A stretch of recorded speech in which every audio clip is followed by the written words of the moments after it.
Causons couture, un podcast créatif pour parler de nos garde-robes faites à la main et pour découvrir la communauté couture avec des interviews de ses personnalités, ses entrepreneurs et acteurs qui nous inspirent. Bonjour à tous, aujourd'hui nous recevons Rebecca de Marcel Fabrics. Salut Rebecca. Bonjour. Est-ce que tu pourrais te présenter s'il te plaît à nos auditeurs et nous dire qui tu es et ce que tu fais ? Alors, comme tu disais, je suis Rebecca. Je fais de la couture depuis, je pense, 8 ans, quelque chose comme ça, une petite dizaine d'années. Tiens, j'ai pas revérifié, il faudrait que je recompte exactement. Et depuis 2 ans et demi, enfin en mars 2018, ça c'est très clair dans ma tête, la date par contre, je produis des tissus biologiques sous la marque de Marcel. Voilà. Question de but en blanc, comment est-ce que tu as choisi ce nom ? Ah ouais, le nom, ça c'est une question. C'était, je peux dire l'histoire complète, hein, c'était un casse-tête pas possible. J'imagine.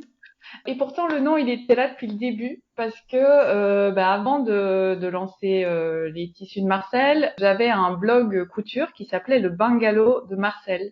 Et ce nom-là il était venu très spontanément. Et Marcel, c'était le nom de ma grand-mère, qui était une couturière que j'ai malheureusement très peu connue. Mais quand j'ai commencé à coudre, forcément, ça m'a très fort liée à elle. Et donc, son nom m'est apparu assez évidemment comme un pseudo quand je suis rentrée dans la blogosphère couture. Donc voilà, le bungalow, je trouvais ça chouette. C'était un nom qui sonnait bien dans ma bouche. Je trouvais que c'était un petit endroit sympa, sans prétention. Ça représentait bien ce que j'avais envie de faire avec le blog. Et finalement, quand j'ai lancé les tissus de Marcel, à l'époque, je voulais appeler ça le bungalow, les tissus du bungalow. Et j'ai fait des recherches sur Internet et j'ai trouvé qu'il y avait déjà un e-shop de tissus aux États-Unis qui s'appelait comme ça. Ça me paraissait complètement absurde et aberrant, mais oui, ça existait. Et à l'époque, j'avais aucune idée de ce que c'était qu'un dépôt de marque, comment ça fonctionnait, est-ce que c'était protégé ou pas. Mais je trouvais ça bizarre, voire dommage, de venir avec une autre marque de tissu qui portait plus ou moins le même nom pour plus ou moins la même chose. Je trouvais ça dommage. Et puis, j'ai pas tout de suite pensé à Marcel. C'est bizarre parce qu'il y avait le bungalow de Marcel, donc Marcel était en seconde position, j'ai envie de dire. Et là, j'ai eu pendant une dizaine de jours, je ne voyais plus que des mots. C'est-à-dire que je n'entendais plus des conversations, je voyais plus des choses autour de moi, je n'entendais plus que des mots, je ne voyais plus que des mots. J'imaginais tout comme étant des potentiels noms pour mes tissus. C'était pas très. Enfin voilà. Après coup, c'est drôle, mais sur le moment, c'était assez intense. Et finalement, je pense que c'est une de mes amies qui m'a dit mais en fait juste derrière Bungalow il y a Marcel. T'as pensé à Marcel là? Et donc voilà, en réfléchissant et en jouant un peu avec ce nom-là, voilà, c'est Marcel qui est sorti, qui est pas du coup écrit comme le prénom, mais avec un petit jeu de mots pour faire jouer un peu le paradoxe entre Mars qui est quelque chose de très masculin, de un peu d'aller un peu à la guerre, hein, voilà. Et de quelque chose de très engagé, et elle qui est la partie plus féminine, plus joyeuse, plus accueillante, plus douce. Et j'avais envie de tout ça dans ma marque de tissu, et donc voilà. Ça résume bien en effet ce qu'on retrouve dans ta marque et dans ce que tu expliques et ce que tu exprimes, que ce soit sur ton blog ou sur Instagram par exemple. Comment est-ce que t'en es venue à coudre en fait il y a quelques années ? Alors quand j'étais entre deux expatriations. C'est une partie de ma vie où je travaillais dans un gros bureau d'engineering. Je suis ingénieure électromécanicienne spécialisée en thermodynamique à la base. Et entre deux expatriations, j'avais décidé de pas reprendre un appartement, mais j'ai été vivre chez ma grand-mère, mon autre grand-mère du coup. On parle beaucoup de mes grand-mères, tiens. Et c'est vraiment un concours de circonstances. C'est que j'étais chez elle pour 3 mois, 4 mois, je pense. Et j'ai vraiment littéralement percuté sa machine à coudre un jour. Je suis très maladroite en fait, hein, dans la vraie vie.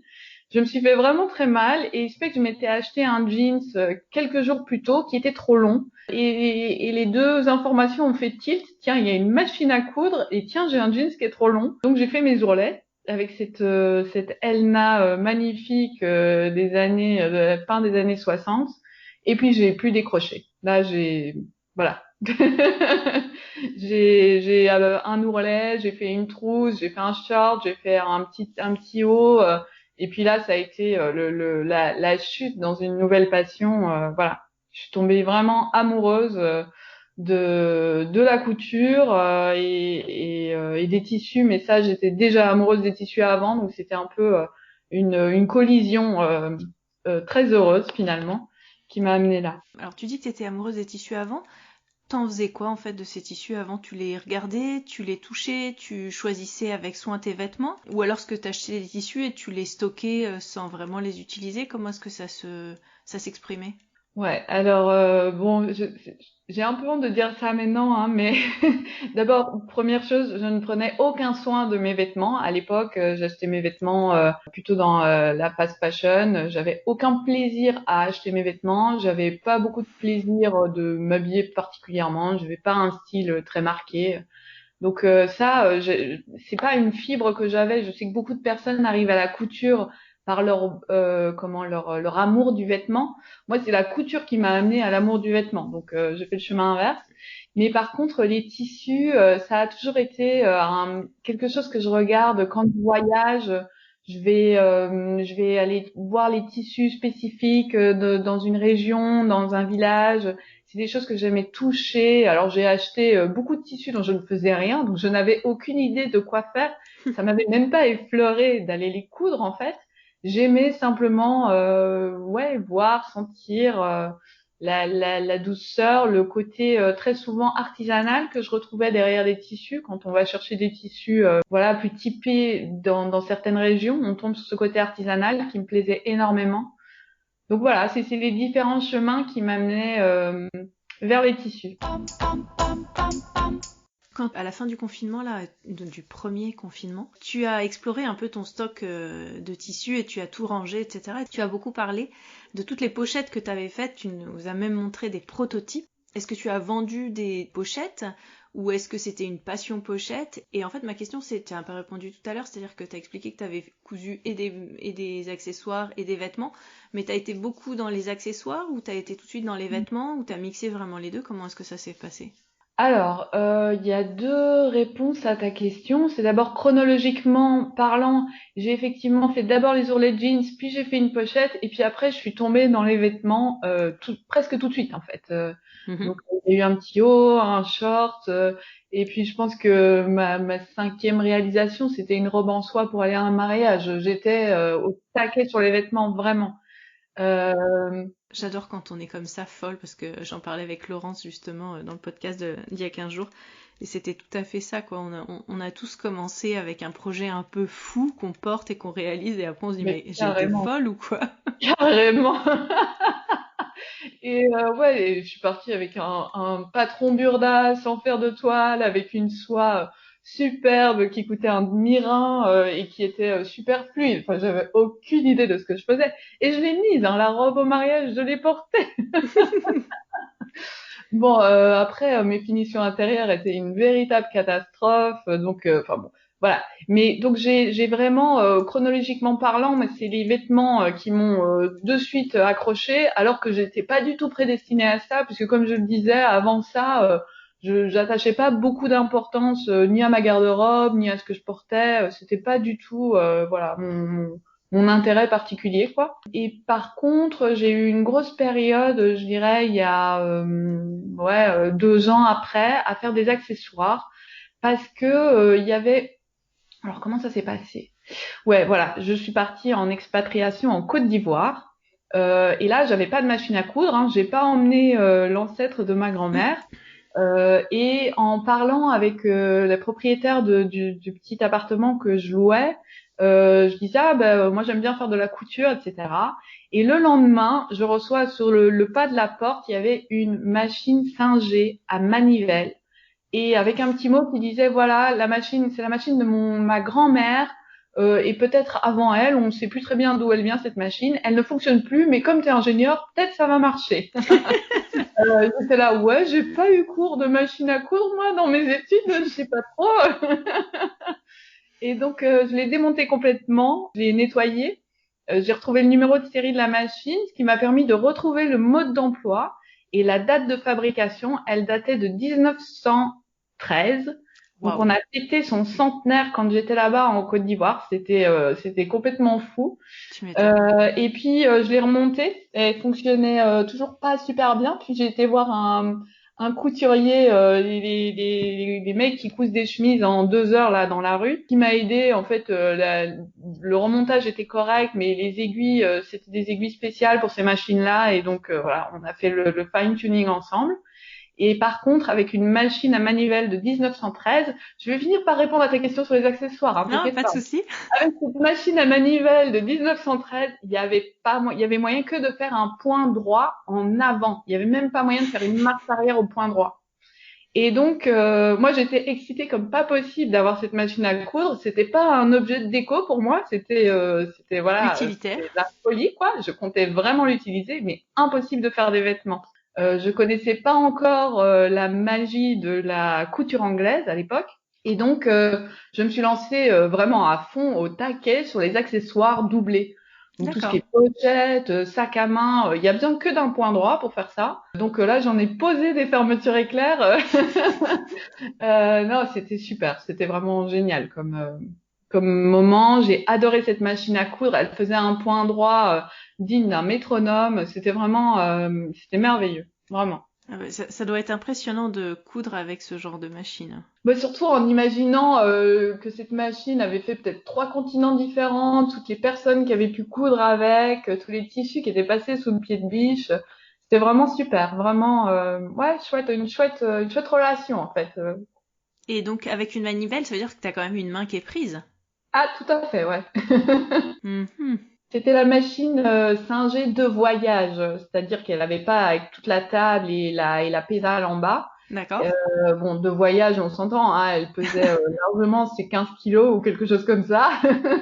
Donc ouais, c'était la main droite qui faisait tourner la manivelle, et donc tout se faisait à la main gauche pour guider le tissu. Eh ben, quand je vois comment j'utilise mes deux mains, moi, pour coudre, j'imagine qu'il faut repenser un peu sa technique quand on utilise une telle machine, quoi. Bon, après, je dis pas que mes finitions étaient super au taquet ou complètement droites ou voilà, mais ça le faisait carrément, et j'ai fait beaucoup de sacs à ce moment-là. Voilà. Comment est-ce que t'en es arrivé à créer Marcel Fabrique? C'est-à-dire que tu l'évoques au début de ton compte Instagram et de ton blog sur ton site, que c'est quelque chose, je pense comme beaucoup de personnes qui font de la reconversion, c'est une étape à franchir, c'est toute une réflexion. Comment est-ce que toi, ton parcours t'a mené vers ça, finalement? Waouh, ça c'est une bonne question. Je pense que mon parcours ne m'a pas mené vers ça. Tout me menait vers ma carrière qui était entre guillemets bien lancée, qui était presque acquise. Je veux dire, bon, maintenant on a des pandémies qui font qu'il n'y a plus rien qui est acquis, mais en vrai, il y a quelques années, ben, j'étais un peu sur des rails. Je pouvais facilement changer d'entreprise pour monter dans certaines échelles, voilà, de ce genre de société. Donc ça ne m'a pas mené vers ça. Mais par contre, la couture m'a vraiment amené à me poser plus de questions sur l'impact écologique de ma garde-robe, tout Mhm. d'abord, et l'impact éthique. La première question, je dois bien me dire, c'était une question éthique, de dire attends, moi je mets 6 heures pour me coudre une chemise, comment ça se fait qu'on peut l'acheter à 35 balles dans un magasin XYZ? Donc ça a été ma première réflexion. Et puis derrière, de commencer à creuser, à me poser encore plus de questions et de me dire, mais ces tissus que j'adore tellement, en fait, ils viennent d'où? Qui travaille pour les faire? Comment sont rémunérés ces gens-là? Et puis derrière, tiens, mais l'impact sur la planète, comment ça se passe? C'est quoi toutes ces considérations? Et d'aller vraiment creuser là-dedans, ça a été le gros choc de cet impact qu'ont nos vêtements, que ce soit les vêtements du commerce ou les tissus, la couture qu'on fait, voilà. C'est un impact sur la société, et c'est un impact sur l'environnement. Et en parallèle de ça, moi j'étais dans un boulot qui ne répondait pas du tout à ces questionnements éthiques et écologiques. Je travaillais pour des très grosses sociétés, je travaillais dans des centrales de production d'électricité, production au gaz, production au charbon, nucléaire. Moi j'ai fait tout, j'avais la totale à mon palmarès. Et à un moment donné, j'étais là, oui, moi j'ai fait ces études en énergie pour pouvoir répondre à une problématique. Et je me rends compte que pour être dans quelque chose de visible, ben il faut être, on est prisonnier de cette logique industrielle en fait.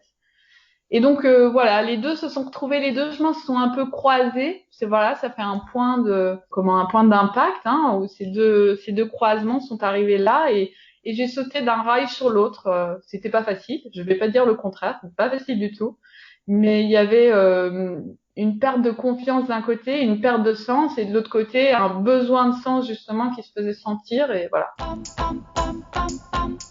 Et dans la création de tissus, ce qui est important, j'ai cru le lire plusieurs fois, c'est que c'est toi qui créais les motifs, qui faisais des choix de motifs. Comment ça t'est venu l'idée de dessiner des motifs et de créer des tissus à motifs comme ça?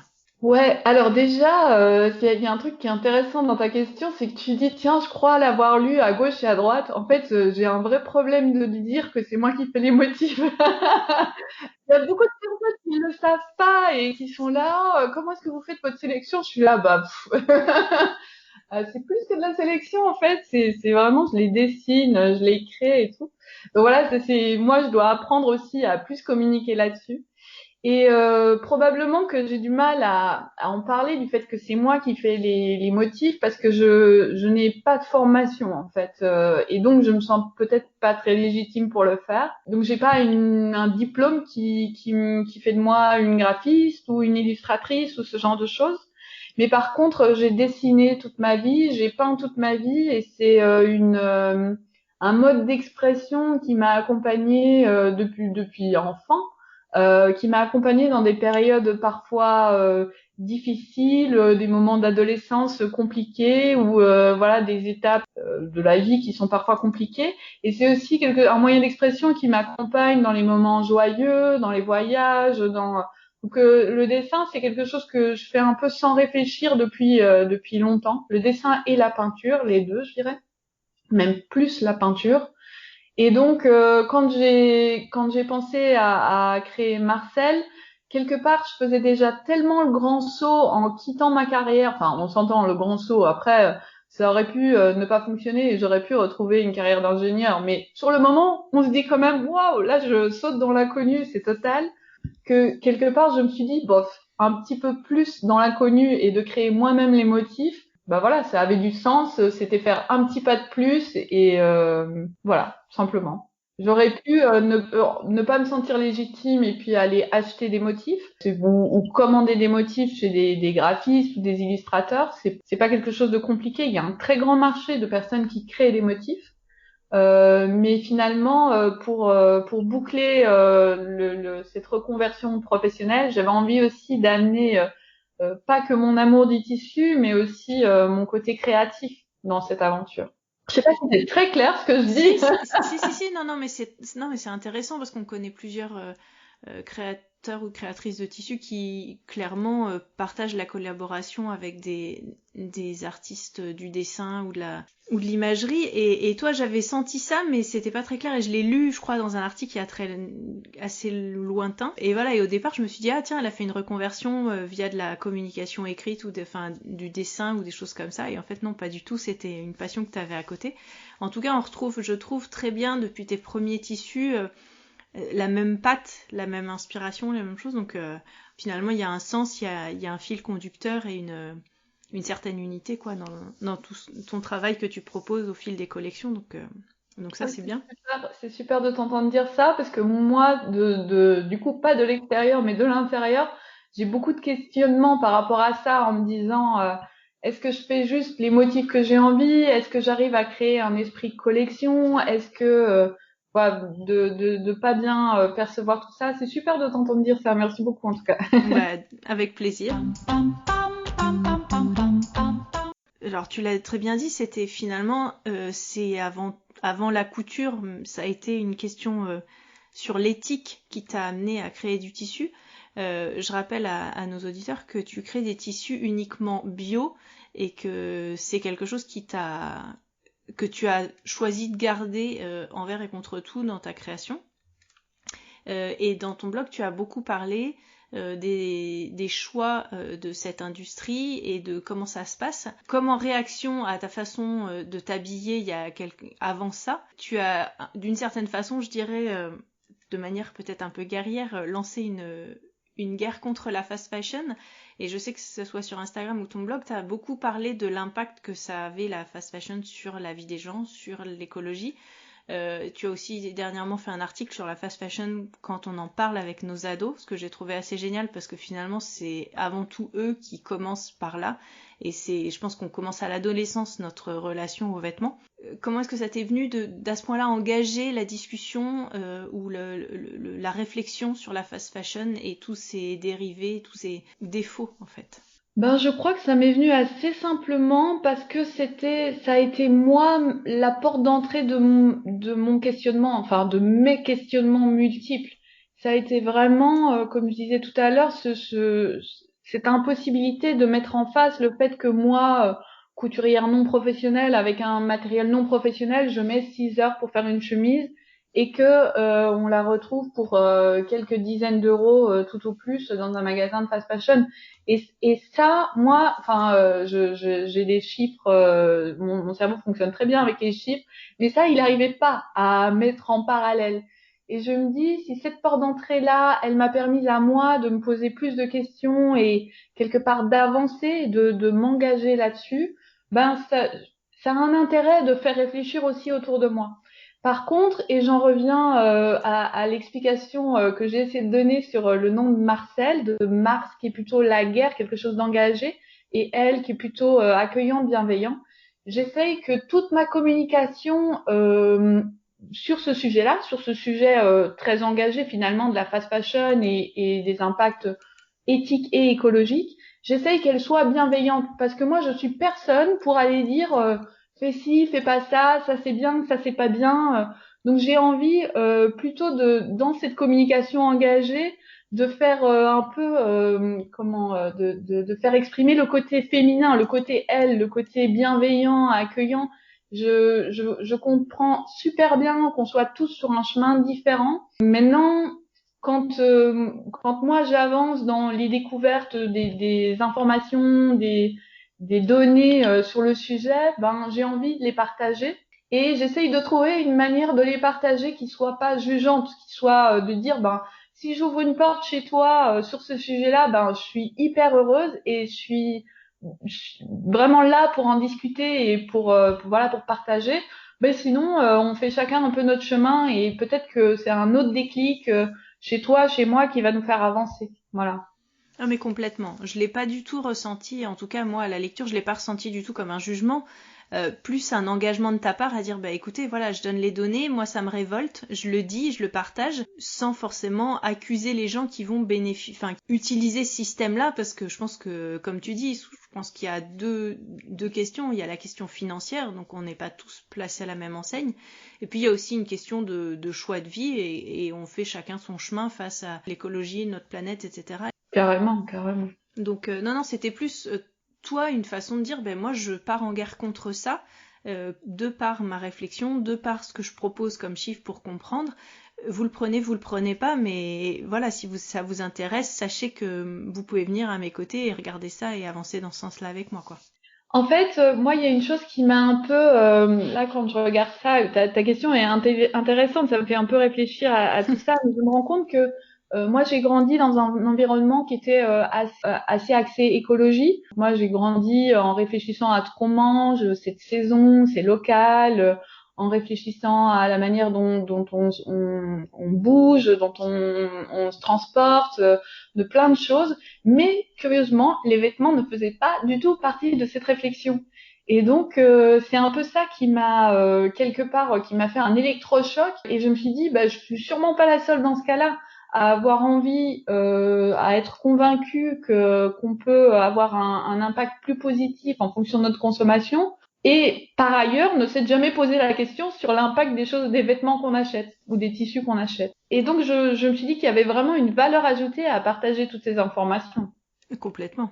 Moi, je pense que les années 80, c'était pas nos amis, quoi, en fait. Hein. Je pense qu'on a à peu près le même âge et je pense que les années 80, en termes de mode, alors au-delà de l'image de la mode et des styles qu'on aime ou qu'on n'aime pas, mais surtout qu'on n'aime pas, je pense que il y avait toute une réaction aussi suite à ce qui a pu être fait main et peut-être de se dire, bah moi j'achète et que la fast fashion a développé à partir de ce moment-là a permis justement de s'approprier la mode autrement et qu'on n'avait peut-être pas envie de voir cette partie non écologique de la fast fashion, quoi, je sais pas. Ouais, c'est vrai qu'il y a eu, il y a parfois des générations un peu qui ont besoin de couper avec ce que faisait la génération précédente.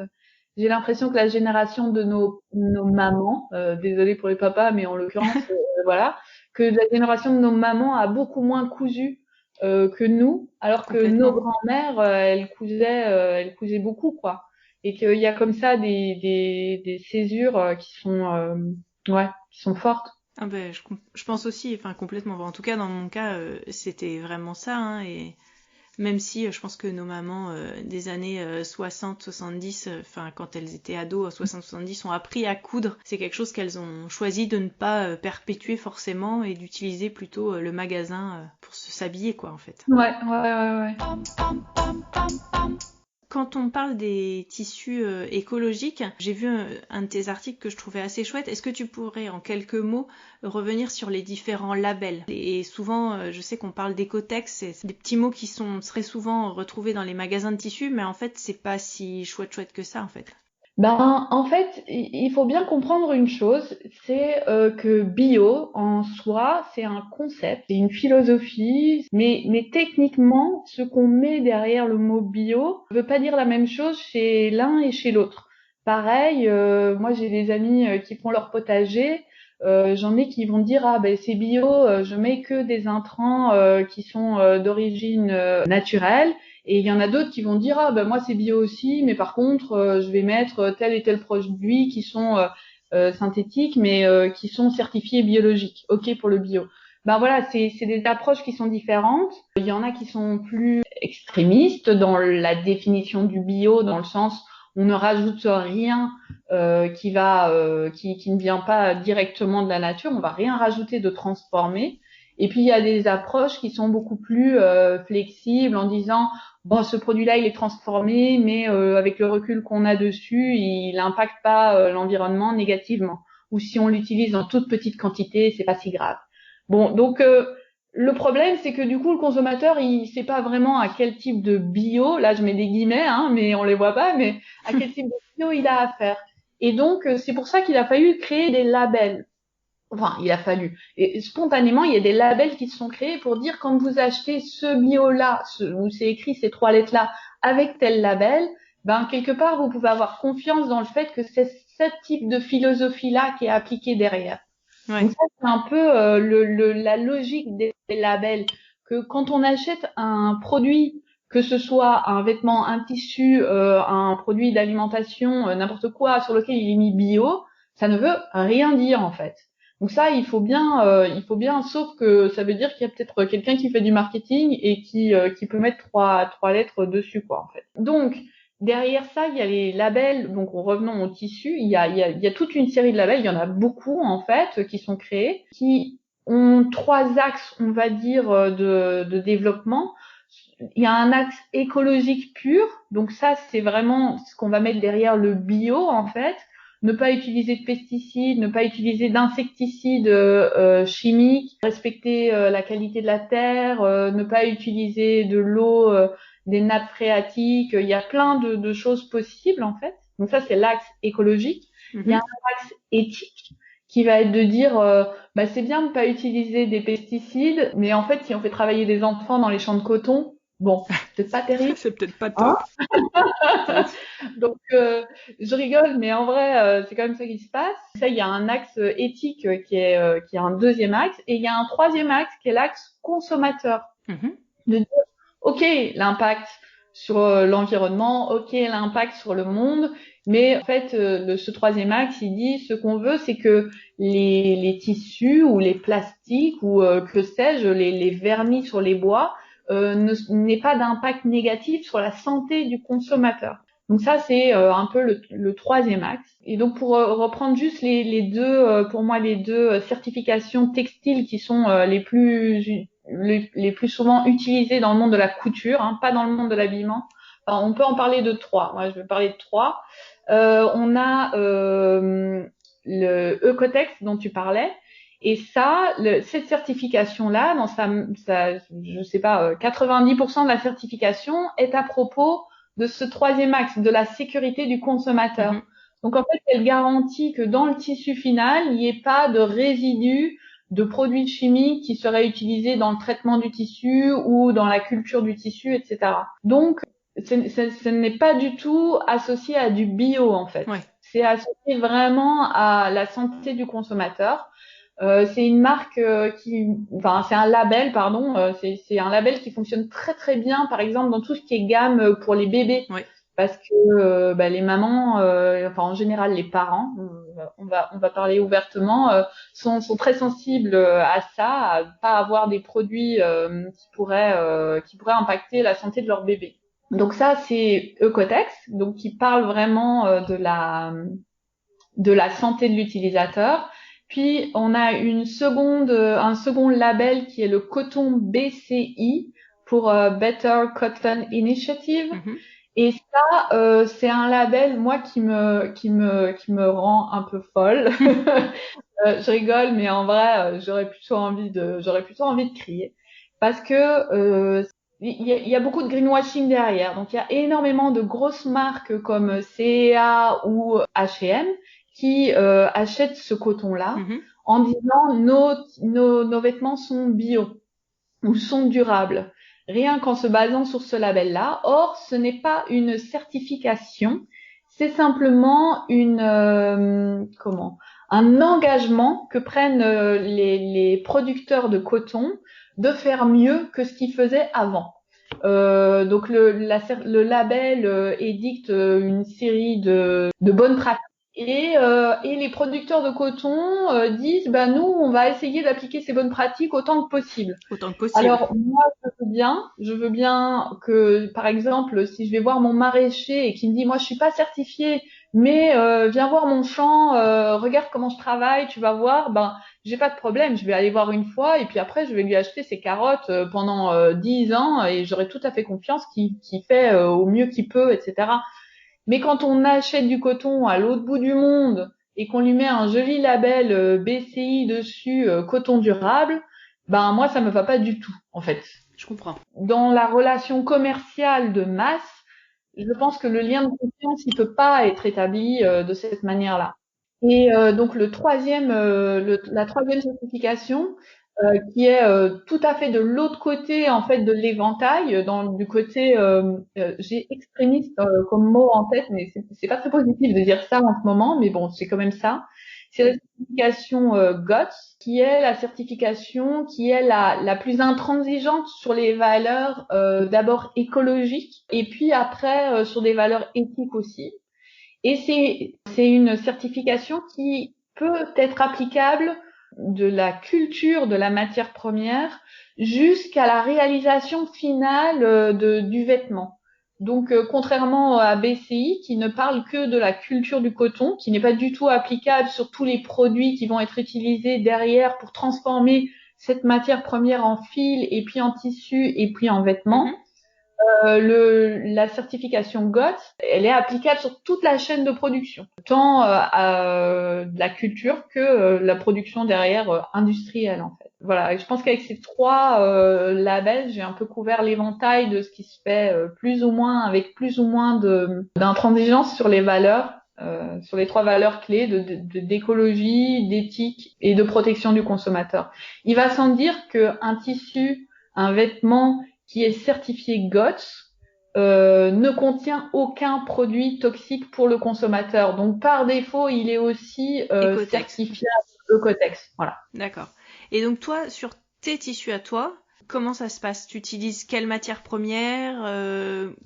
comment tu fonctionnes?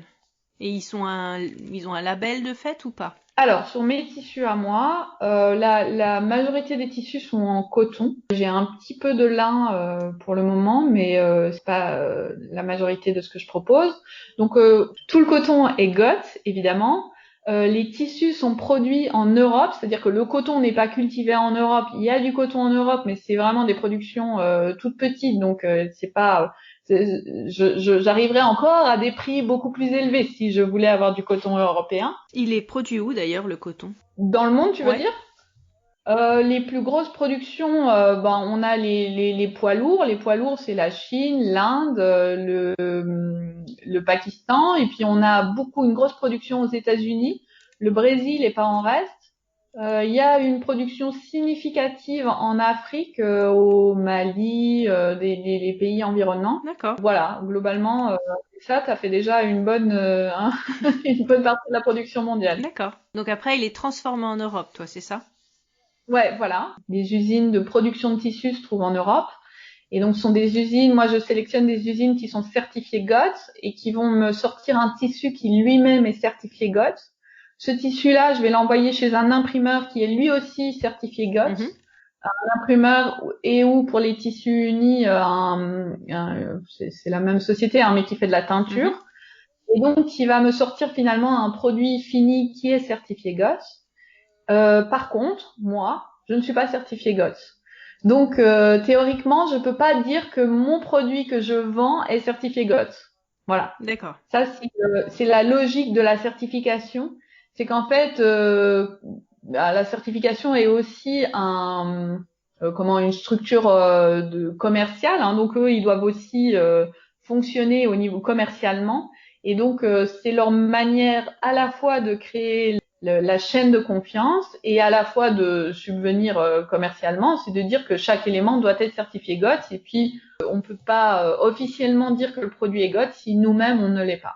Voilà. D'accord. Donc toi, en fait, il faudrait que si tu voulais mettre ce label GOTS sur tes tissus, il faudrait que tu achètes une certification qui confirme que tu as bien fait toute cette chaîne du début à la fin, quoi. Alors, la première chose, c'est que je veux être certifiée GOTS. D'accord. Donc ça, c'est vraiment dans les objectifs. Par contre, c'est effectivement coûteux et c'est compliqué à mettre en place. Enfin, c'est compliqué. C'est un gros travail au niveau administratif. D'accord. En fait, dans la certification, il y a deux aspects. Le premier, c'est de se faire certifier soit comme entreprise GOTS. Le deuxième aspect, c'est de certifier les produits à l'intérieur de l'entreprise qui ont ce label. D'accord. Et donc, pour chaque produit, il faut pouvoir remonter la chaîne intégrale de production pour pouvoir dire, voilà, ce produit-là peut être certifié GOTS. Je schématise, je simplifie super fort, mais en gros, c'est ça. Donc, il faudrait dans un premier temps que je sois certifiée Marcel soit certifié GOTS, et puis après que je fasse certifier production par production, en fait, les tissus. D'accord. Donc un gros travail. Ouais, voilà. Pour le moment, j'ai des productions qui sont trop petites en fait de tissus. Ça me coûterait trop cher de faire certifier chaque réimpression de chaque production. Il faudrait que j'arrive à vraiment augmenter la taille d'impression de chaque tissu pour que ça ait un peu du sens de le faire certifier. Sinon, je ferais exploser mon prix, ça a aucun sens, quoi. Je veux dire, quelque part, Oui. pour l'instant, je me considère encore un peu comme le petit maraîcher dont je parlais tout à l'heure avec ses carottes, qui peut dire, bon, venez voir comment ça se passe chez moi. Et ça se passe un peu plus sur la confiance. Je travaille à obtenir cette certification. Oui, aujourd'hui, toi, tu travailles seul dans ton entreprise. Enfin, je veux dire pas seul, on a bien compris que tu avais un certain nombre d'intermédiaires et de gens avec qui tu pouvais échanger, mais l'entreprise Marcel, aujourd'hui, c'est toi. Oui, l'entreprise Marcel, c'est moi. Après, il y a des choses que je sous-traite, notamment pour m'aider sur le site internet, soit un peu de logistique, mais en fait, c'est moi, oui. Et depuis la création de l'entreprise, t'as une production qui a augmenté ou est-ce que tu restes toujours sur une moyenne pour l'instant identique ou le nombre de produits que tu proposes a augmenté par collection? Comment ça se passe? Ou le nombre de mètres que tu vends ou quoi? Alors là, dois t'avouer, je te disais que j'étais douée avec les chiffres, mais alors je n'ai pas trop d'idées. Donc oui, les collections et les produits proposés ont augmenté. Il y en a beaucoup plus qu'il y a 2 ans. Par contre, d'une collection à l'autre, parfois je vais sortir 4 nouveaux tissus, parfois je sais pas, en sortir 15 nouveaux. D'accord. Donc ça, je n'ai pas encore trouvé mon rythme et bon, j'en aurais peut-être pas. C'est peut-être ça mon rythme, de ne pas avoir de rythme. On verra bien. Et par contre, en termes de production de mètres, de kilomètres de tissu, ça a significativement augmenté et surtout cette année.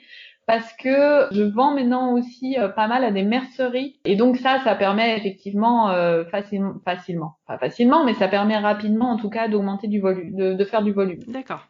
Et donc t'es distribué dans combien de points en France? Enfin, t'es distribué en France et ailleurs ou uniquement en France? En France et en Belgique, j'ai aussi une mercerie en Italie. Je sais pas, je pense qu'au total, il doit y avoir une dizaine de merceries, je dirais. D'accord. Après, c'est difficile de dire. J'avoue que j'ai un peu du mal de partager en disant voilà telle et telle mercerie sont des revendeurs de Marcel parce qu'il n'y a pas toujours. Enfin, parfois le stock il est épuisé rapidement et donc je sais pas si la mercerie a encore du tissu de Marcel à proposer. Donc j'ai pas envie Non, bien sûr. de. Non, c'était juste pour avoir une idée un petit peu de comment ça a été développé ton entreprise. Au début, tu as commencé avec des préventes. Aujourd'hui, c'est toujours le cas ou est-ce que c'est plus le cas? Alors oui, j'ai commencé avec une prévente. En fait, j'ai fait une seule prévente tout au début. C'était vraiment parce que j'étais en catastrophe totale avec mon imprimeur qui prenait des retards pas possibles. Et c'est curieux parce que moi, je viens du monde industriel, donc je sais bien les aléas qu'il peut y avoir. Mais là, curieusement, j'avais pas du tout envisagé qu'il allait y avoir des aléas de production. Première impression de tissu. Et donc, je me suis retrouvée avec un problème de calendrier, en fait. Mes tissus devaient être livrés, normalement, je pense que c'était fin mai. Et finalement, début juin, je vois rien arriver. Et mon imprimeur me chantait toujours la même chanson. Je vous dis, je vous informe dans 2 jours. Et puis, en fait, il me disait jamais rien. Enfin bon, voilà. Et donc, je voyais dangereusement la fin du mois de juin arriver.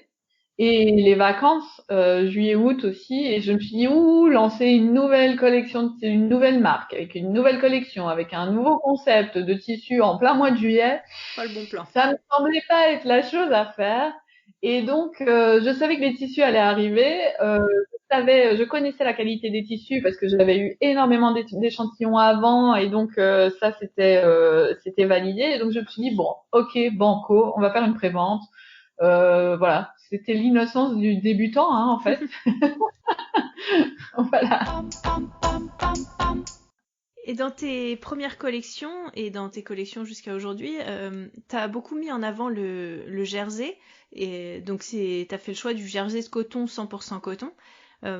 Pourquoi est-ce que tu as fait commencer par le jersey plutôt qu'un chêne et trame tout simple, j'aurais envie de dire? Ouais. Et est-ce que tu peux nous parler un petit peu plus précisément du jersey de coton? Parce que je sais que tu as fait un chouette article, enfin que je pourrais mettre sur les notes du podcast, et j'ai trouvé ça très instructif. Comment coudre le jersey de coton? Alors, je n'ai plus en tête toutes les bonnes astuces que j'ai mis dans cet article-là, Non, mais je le mettrai en ligne comme ça. c'est, ouais, pourquoi j'ai commencé avec du jersey de coton et pourquoi du jersey de coton 100% coton. De nouveau, ça c'est en faisant mes recherches sur les impacts écologiques des tissus. Je me suis rendu compte que énormément de tissus, même certifiés GOTS en jersey, contenaient de l'élastane. Bon, l'élastane, c'est un produit dérivé de la pétrochimie, donc on n'est pas tout à fait sur sur du durable. Et c'est un produit qui a des grandes qualités qu'on lui connaît, c'est-à-dire qu'il amène de l'élasticité, de très grande élasticité. Il est pas cher du tout et il peut être produit en quantité partout dans le monde. Par contre, il a des gros désavantages dont on ne parle pas. Il y a des avantages écologiques évidents quand on parle de produits issus de la pétrochimie. La production de l'élastane est super polluante. Bon, ok.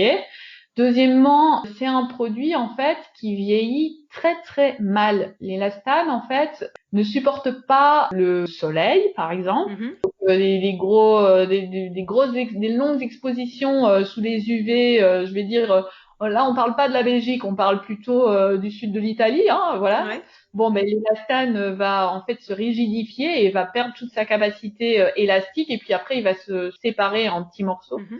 Et de la même manière, c'est un produit qui a le même comportement avec la chaleur. Donc je pense que c'est à peu près aux alentours de 60 degrés. L'élastane va simplement cuire. Et pareil, il va se rigidifier, perdre ses propriétés élastiques. Il faudrait que je montre ça d'ailleurs un jour sur Instagram. Moi, j'ai un vieux pantalon de yoga que j'utilise depuis 15 ans. Donc, j'ai acheté bien avant toutes ces considérations sur le sujet. Et on voit les petits fils cassés en fait d'élastane, qui sont des petites fibres blanches qui dépassent un peu partout sur le tissu. Donc ça, il faudrait que je montre. Et donc à ce moment-là, ça perd toute sa propriété d'élasticité. C'est pourquoi on veut qu'il soit là. Et le troisième point problématique avec l'élastane, c'est que un tissu, on va dire 99% de coton avec 1% d'élastane, n'est pas recyclable pour le moment. C'est-à-dire que le recyclage des tissus, c'est un sujet, je pense, qui est super important dans le futur de notre société pour permettre de récupérer la matière première en elle-même. Bon, pour l'instant, il y a pas mal de, on va dire, de problèmes, des challenges qui sont liés au recyclage des fibres textiles. Mais un des points super bloquants, ce sont tous les tissus qui sont avec des fibres mélangées. Et l'élastane en fait partie. Et donc simplement vraiment une infime quantité d'élastane dans un tissu, et hop, il est plus éligible pour du recyclage. Et ça, moi, je crois que c'est une erreur fondamentale que font une erreur écologique fondamentale que font les designers de vêtements à l'heure actuelle. Pas nécessairement à cause de la pollution de la production de l'élastane, mais parce qu'on se prive complètement de cette possibilité de recyclage qui, je pense, enfin pour moi, je le vois à moyen terme en tout cas comme une des grosses avancées écologiques qu'on peut faire dans le milieu textile. D'accord. C'était quoi la question? Pourquoi le jersey plutôt que le chêne et trame pour commencer? Ah ouais. Qu'est-ce qui t'a plu là-dedans? Pas de souci. Ouais, et du coup, pourquoi le jersey? Parce que moi, j'étais super frustrée de pas trouver. Donc, moi, j'adore les motifs en général. Je trouve que c'est ça qui est super chouette en tant que couturière, de pouvoir faire ses propres vêtements avec des motifs qu'on n'a jamais vus ailleurs. Ça me fait triper complètement. Et je ne sais pas pourquoi, mais dans les jerseys à motifs, c'était soit super enfantin, soit vraiment mamie, vraiment super kitsch, quoi. Et donc j'ai simplement créé le tissu que j'avais envie de coudre et que j'avais envie de porter. Bah, simple, efficace. Voilà, voilà. C'est la meilleure réponse. J'avais une dernière question un peu technique professionnelle. Tu as parlé justement sur ton blog de recyclage et de lavage, d'entretien des tissus, et ça je trouve que c'est chouette. J'avais une petite question technique. Tu avais évoqué à un moment justement un traitement anti-bouloche pour les jerseys. C'est toujours quelque chose que tu fais sur tes tissus, et dans ces cas-là, c'est quoi? Alors, c'est vrai que j'ai pas. Ouais, je pense que j'en ai parlé à un moment donné dans une sortie de collection, mais je devrais mettre ça plus explicité. En fait, avec le coton, alors par où je commence mon explication? Le coton est une fibre qui est relativement courte. Et donc, quand on fait des fils de coton, parfois il y a des minuscules fibres de coton qui vont un peu sortir du fil, qui vont sortir du tissu. D'accord. Et ces petites fibres-là, quand on porte un tissu qui a du frottement et tout ça, qui vont venir former des petites bouloches. D'accord? D'accord. C'est un peu le processus, si tu veux, super rapidement expliquer, de la bouloche. Et en fait, ce qu'on veut, c'est pas avoir ces petites fibres qui vont en fait sortir, pointer de leur petit bout là qui dépasse à gauche et à droite.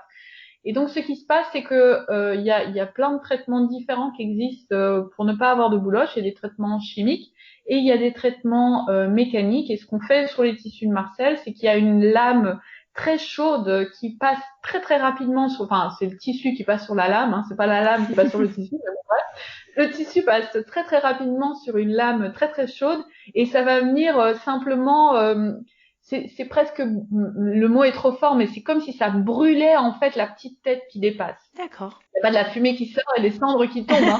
Mais c'est un peu ça l'idée, c'est que la petite tête qui dépasse, elle va se rétracter en fait, d'être presque brûlée. D'accord. Voilà. Bon, bah écoute, j'aurais appris plein de choses aujourd'hui. Super, c'est cool. Et alors sur le tri, alors je recommande à nos auditeurs de retourner voir ces articles, je les mettrai en avant parce que je trouve qu'ils sont assez complets, même si toi tu t'évoquais le fait de peut-être les compléter, le retravailler. Sur les articles sur le recyclage, le tri, ces choses comme ça, sur les matières, parce que comme tu le disais toi-même, on a tous dans nos garde-robes des matières polyester, des choses comme ça, parfois des vêtements de sport pour lesquels il est un peu difficile de ne trouver que des matières venant de la nature. Qu'est-ce que tu as trouvé toi comme solution pour laver toutes les fibres de polyester qui peuvent évacuer dans la machine à laver? Je sais qu'il y avait des sacs qui retenaient ces particules, il y avait des espèces de boules, des trucs comme ça. Toi, ton expérience personnelle, t'en es rendu où sur ça? Moi, mon expérience personnelle, c'est que j'en suis rendue à utiliser un minimum le polyester. J'en ai plus que dans certains vêtements avec un peu de ma vie précédente, mais et sinon certains vêtements de sport, effectivement. J'ai pas une technique à la maison que j'ai validée. J'ai regardé les sacs qui permettraient de pas relâcher les particules. Et en vrai, j'ai pas réussi à trouver une explication, un rapport qui me convainquait de l'efficacité de ces sacs, parce qu'on parle de microparticules. Oui. Donc c'est pas un filtre qui va. Je vois pas bien comment un filtre en textile peut retenir ces microparticules. Donc j'ai essayé de trouver des informations, j'en ai pas trouvé. Je vais pas dire que ça marche pas parce que je n'en sais rien. Je demande encore à creuser pour aller là-dedans. Donc et moi j'ai une technique qui est pas si évidente que ça à mettre en place, mais qui en fait fait tout de suite une grosse différence d'impact. C'est que je lave moins mes vêtements en polyester que ce que je faisais avant, simplement. Et je les lave sur des cycles beaucoup plus courts. En fait, je me suis rendu compte en faisant des analyses sur les impacts en général de voir sur un vêtement où se trouvait le plus gros impact écologique. Donc, est-ce que c'est la production du coton ou du polyester, ou est-ce que c'est la filature, la production du tissu, etc. Et en allant fouiller dans des rapports sur le sujet, en fait, un des très gros impacts écologiques, c'est vraiment l'utilisation qu'on fait du vêtement. On peut aussi avoir un vrai impact en utilisant moins le fer à repasser, en se disant bah voilà, ce t-shirt je peux le remettre encore une fois pour aller courir, c'est pas si grave, ou ce genre de choses. C'est pas évident de changer son mindset là-dessus. Je pense que j'ai jamais parlé de ça d'ailleurs avant. Bon voilà, de parfois juste se dire ce vêtement effectivement j'ai transpiré dedans, je vais juste le faire tremper un peu dans de l'eau froide dans un évier, et puis avec un peu de savon de Marseille, et puis je le mettrai dans une machine avec le reste plus tard, quoi. Ce genre de choses, voilà. Très Moi bien. c'est ce que je fais. Effectivement, j'ai encore des t-shirts en polyester pur de dur pour le Oui, bah, je sport, pensais voilà. en particulier à ça. Mais c'est vrai que je suis d'accord avec toi. Je me souviens de ton article passionnant sur justement le jean. Et ça m'avait marqué cet impact du lavage sur les choix qu'on fait. C'est on peut acheter finalement quelque chose qui n'est pas écologique, mais le traiter de manière écologique, c'est-à-dire faire un choix de le laver ou pas souvent. Et puis de l'autre côté, on peut acheter un tissu super écologique ou un jean bio, éco, qui respecte l'écologie, et le laver 4 fois par semaine, et au final il va perdre tous les points positifs, on va dire. Donc Carrément. et je suis d'accord avec toi, c'est un peu difficile, je trouve, parce que moi je suis quelqu'un qui, par exemple, je prends pas une douche tous les jours, par exemple, j'avoue, hein, voilà, ça y est, c'est fait. Bah, on est toutes les deux avec des grosses révélations là. Hein. Et voilà, et quand je dis ça, je le dis toujours un peu avec j'essaye de regarder les gens qui me voient, et alors là, personne ne va me voir. Enfin, je ne vois pas les gens à qui je le dis, mais j'ai pas, enfin, personne ne m'a fait une remarque sur le fait que je sentais fort, ou que ça, enfin, ce qui est pas le cas en fait. Je me sens propre malgré tout, quoi. Et je pense que sur les vêtements, c'est pareil. Je peux réutiliser plusieurs fois les vêtements. Je fais pas 50 lessives par semaine. Les gens qui me disent avec une famille de 4, on fait 2 machines par jour, je suis là, ah Ah ouais, quand même. Et je me dis, il y a aussi quelque chose à réapprendre, de la façon dont on prend le temps aussi de réapprendre à manger. Je pense qu'il y a aussi réapprendre à consommer autrement. Il y a des gens, je pense qu'il y a plein de gens, il y a quelques années, qui n'achetaient que des vêtements neufs et qui ne se voyaient pas utiliser des vêtements déjà utilisés.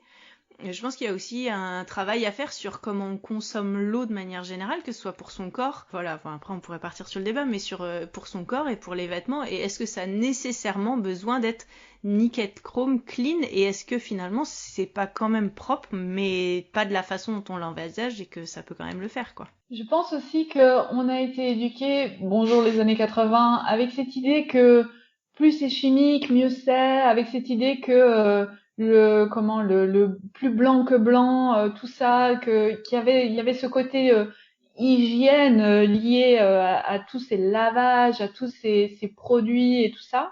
Et je pense qu'il faut qu'on désapprenne un peu ça pour retrouver une hygiène qui est saine en fait, qui peut être tout à fait saine sans ces produits permanents. Et ça passe par le fait de se laver tous les jours ou de laver ses vêtements dès qu'on les a portés 2 fois. Et c'est pas si évident en fait de se réapproprier finalement. Tiens, qu'est-ce que c'est l'hygiène? C'est quelque chose qui s'est ancré un peu dans notre éducation. C'est vraiment pas évident.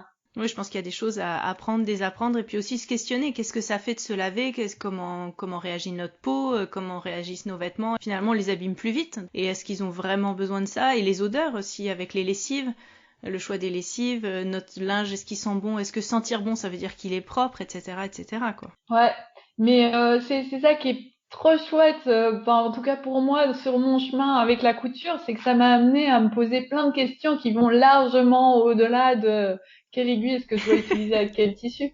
Et ça c'est canonissime. Moi j'adore la couture, de m'avoir amené là-dedans dans toutes ces réflexions-là. Ben, je suis d'accord. Je ne peux être que d'accord. Question garde-robe. T'as fait il y a quelque temps un gros tri et t'avais expliqué ce que tu gardais, pourquoi. Tu as fait aussi plusieurs articles où tu expliquais les 9 erreurs ou les 10 erreurs à ne pas faire en couture, etc. Et tu as plusieurs fois évoqué en fait quelque chose qui me tient moi énormément à cœur, c'est tout ce qui est la question de l'adéquation entre ce que tu couds, qui tu es, ton corps, etc. Est-ce que tu peux dire quel chemin t'as fait par rapport à ça pour que aujourd'hui ce que tu couds, ça soit quelque chose qui te corresponde, qui exprime qui tu es et qui te permette de les porter et d'être fier de ce que tu as fait et de le porter, quoi. Super gros sujet. Donc ça aussi, j'exprimais mon amour pour la couture là il y a 2 minutes, mais là encore plus parce que bon ouais, vraiment gros sujet. Il y a plein de choses dans cette question-là, dans ce sujet-là. Donc comme j'expliquais, moi au début le vêtement c'était pas un truc qui me faisait triper, c'était pas un moyen d'expression pour moi, c'était pas un moyen de bien-être non plus, de plaisir. C'était juste un moyen de m'habiller en fait et de me fondre un peu dans la masse. Avec la couture, j'ai découvert d'abord le plaisir de coudre, hein, et puis la question assez rapide de la fierté de porter quelque chose de cousu main. Et cette fierté, bah c'est quand même c'est un axe important de développement, parce qu'après on se dit attends, est-ce que je suis fière de porter quelque chose que tout le monde porte? Je suis fière de porter quelque chose que moi j'ai fait. Je suis fière de porter quelque chose qui me ressemble. C'est bon, moi j'ai pas mal questionné un Mhm. peu cette fierté-là, et je me suis rendu compte que ouais, il y avait certains vêtements que après cette fierté-là, j'étais simplement heureuse de les porter parce qu'ils me représentaient moi-même, parce qu'ils rayonnaient parfaitement le rayonnement que j'avais envie de mettre. Je sais pas bien expliquer, pardon, c'est tout brouillon. Ça résonnait, voilà, ça résonnait. J'avais l'impression que ces vêtements étaient faits pour moi. Bon, en l'occurrence, ils étaient faits pour moi et par moi. Comment j'ai un petit kimono en popeline avec un des motifs de Marcel. Quand je mets ce tissu-là, je me sens avec des capacités supérieures que quand je ne l'ai pas sur moi, par exemple. Tu vois, Non, c'est mais je un peu suis bête tout à à dire. fait. Il y a des tissus super forme, il y a des tissus, des vêtements, quand je suis pas en super forme, je vais mettre un sweat doudou et tout de suite je vais me sentir plus cocoon, plus confortable, plus à l'aise. Donc il y a un peu des super pouvoirs que j'ai donnés à des vêtements comme ça, ou que j'ai découvert dans des vêtements. Et je me suis dit, beaucoup en lisant les contenus de Isabelle Latélise, tu vois, la blogueuse qui blogue plus trop sur la couture pour le moment, mais qui a longtemps blogué en disant moi je veux une garde-robe que avec des vêtements préférés. Et je me rendais compte que dans ma garde-robe à moi, j'avais je sais pas 10% de vêtements préférés.